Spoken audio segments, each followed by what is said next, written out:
Good evening, I'm still reporting. Mr. Binney repeatedly stresses throughout this series about the importance of how NSA can map out all your relationships by just using the so-called metadata of phone calls and emails. NSA officials have openly admitted that they do collect this metadata on every American, but has steadfastly denied that they actually record phone conversations.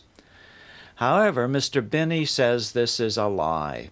He says that at the very least, full recordings of every phone call that goes through the United States network is kept for at least 30 days, and that over 1 million conversations a day are transcribed either by machine transcription automatically or by hand by 2,000 NSA-employed human transcribers.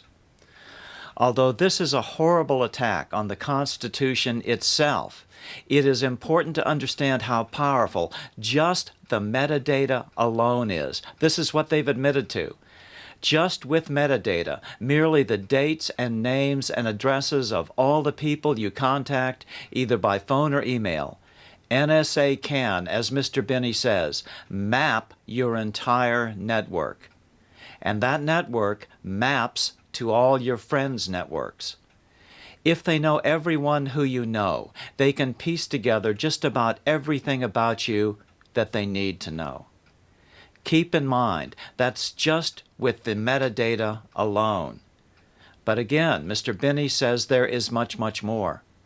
Mr. Binney points out in this segment that in July 2013, when Lieutenant Colonel Wolfgang Schmidt of the East German secret police Stasi found out from the Snowden revelations that NSA was surveilling the entire U.S. population, his comment was, "This would have been a dream come true for us."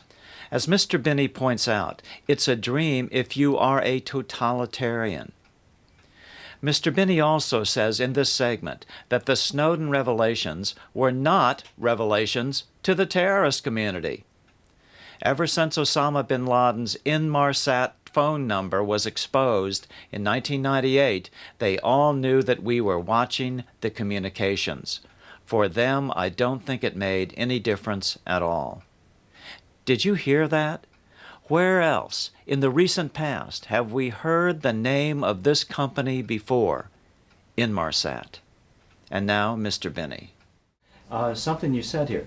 How deep do you think this goes into the local police forces? How much access do they have?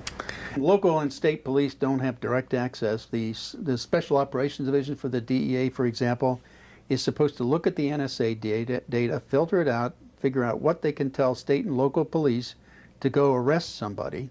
They will tell them, like, go to this parking lot, wait for this truck to pull into that slot over there or a slot over there, then go arrest the driver, bring in the dog and find the drugs and then take him to jail.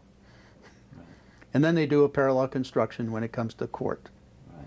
And they don't tell the courts or the lawyers they're defending or prosecuting that the original arrest was made because of the NSA collected data. Well, that's perjury in court, and it's subverting our entire judicial system, not just here, but around the world, because that whole process also includes the MLAT, mutual law enforcement treaties around the world, where FBI and DEA have agreements with other countries and their law enforcement, and they share this kind of information. But they don't give them the basic data from NSA, they only give them the tip. Then they say you have to do a parallel construction that way. So it's subverting the judicial process around the world, not just here. How close are we to a Big Brother scenario, or are we there? Well, we're already there. It's a matter of how much they want to implement, right? It's not been fully implemented. They're not taking advantage of all of it yet, but it's all in place. So that's why I call this a turnkey situation where all they have to do is turn the key and we have a totalitarian state. Because they know everything about everybody, just about. Is it too late for us to turn this around? Absolutely not. No, the point is, if you have an incumbent anywhere, fire them. Next time you go to vote, if it says incumbent, vote for the other guy. I don't care what the party is. We have to get rid of them all because they all got us to where we are, which is right here and now. and they've got us into this surveillance state. And we need people who will get them out, and in order to do that, we have to get rid of the ones that got us there, and they're all the incumbents.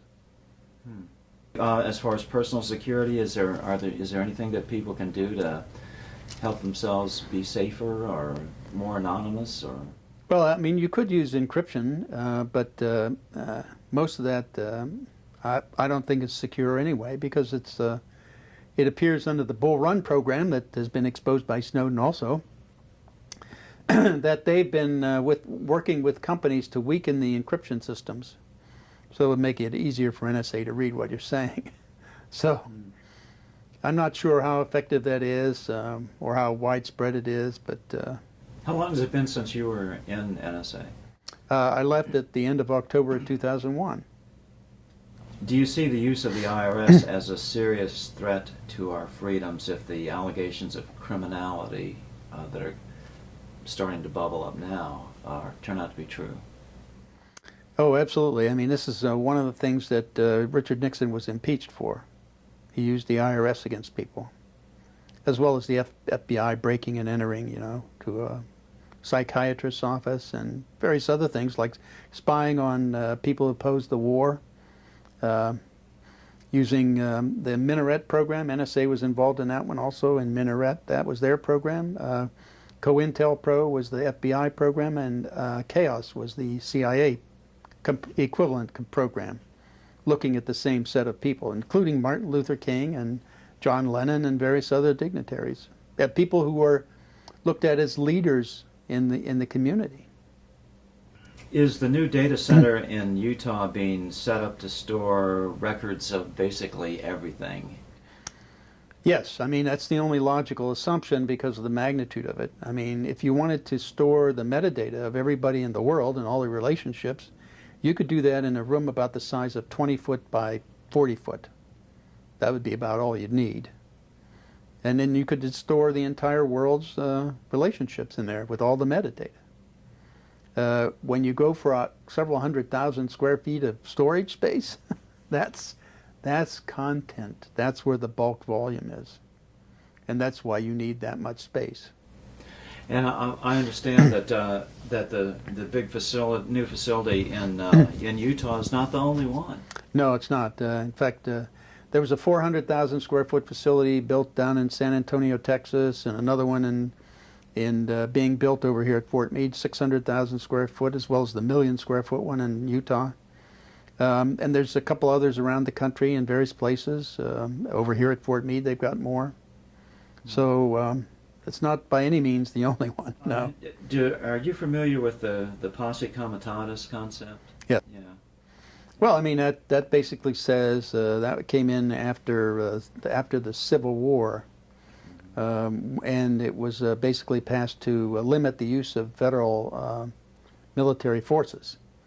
And it simply said that you cannot use them for policing operations in the states of the United States. Part of the problem with NSA in using that domestically is that there's a large portion of the NSA workforce that is military. Army, Navy, Air Force, Marines, the CSS component of NSA CSS. Here's another Snowden question. That's how damaging has Snowden been, do you think? Depends on how you define damage, I guess, but... Well, I mean, all he's exposed is things I think everybody thought we were doing anyway. Right. Certainly the opposition, the terrorists, knew we were doing that. I mean, ever since Osama bin Laden's Inmarsat phone number was exposed in 1998, I think, they all knew that we were watching the communications. So, I mean, it's... for them, I don't think it made any difference at all. Also for the Russians, I mean, every country in the world has an intelligence agency that tries to do this kind of thing. And they try to do it they can only do what their resources allow them and their technical capabilities allow them to do. It's just that we here in the United States have more money and have greater technology, so we do it better. That's all. But everybody does it. Right. And of course, the Russians definitely do it against their own population, Yep. and now Yep. we're close behind, if not exceeding. Well, yeah, you can take, for example, the ex Lieutenant Colonel in the Stasi, Wolfgang Schmidt, when he commented, I think it was July of 2013, on some of the exposure of Snowden's, of NSA's surveillance of the U.S. population, he commented, he said, for us, that is the Stasi, this would have been a dream come true. So that tells you the technology level of this kind of surveillance and what the objective was of the Stasi or the KGB or the Gestapo or the SS. They all wanted to do the same thing.